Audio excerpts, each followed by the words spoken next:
I'm joined now by Todd Curtis. He's an airline security expert. He joins us live from Boston. And Todd, you were able to watch the NTSB briefing earlier today. What jumped out at you? What jumped out was that the initial findings from the NTSB seems to point to a situation where there was nothing obviously wrong with the aircraft. There was no emergency declared prior to the touching down on the seawall. There were no system failures that were obvious. There were no special procedures being followed by the crew. It seemed to be a normal flight until the last few seconds of that flight.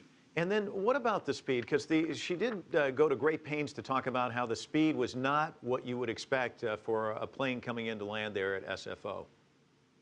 Well, she emphasized that the pilots in the cockpit voice recorder were calling out their intended speed to have at touchdown, and that the aircraft was flying considerably slower than that speed. She was quite careful not to give a precise value until they had corroborating information.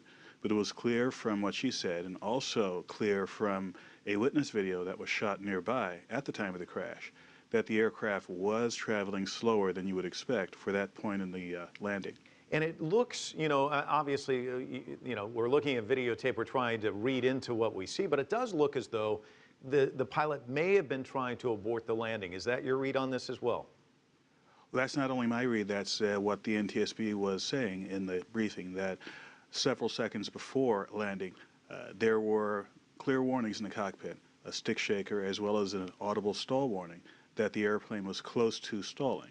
And in fact, the crew had called out for a go-around less than 2 seconds before it actually struck the ground. So the crew was aware that something was going on, and they were in fact taking positive steps to try and go around for another landing, but obviously they were too late to make that happen. Todd, all of this happens in just mere seconds. There isn't a lot of time to react. So give me an idea of what's going on in that cockpit.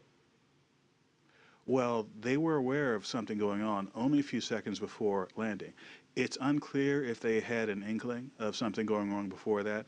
That will be something that the investigation will uncover, because all they have now are the words in the cockpit voice recorder, but they have not yet interviewed the pilot. So there may be something that they will say then that will indicate that they had an idea beforehand. But certainly the rest of the cabin crew and the passengers really had no idea something was seriously wrong until they hit the ground. And what is remarkable is that in spite of not having any sort of precautionary warning or any sort of preparation, that the cabin crew was able to evacuate virtually everyone from that cabin right before the airplane caught fire. It is pretty remarkable. Todd Curtis joining us live from Boston. Thank you for your analysis.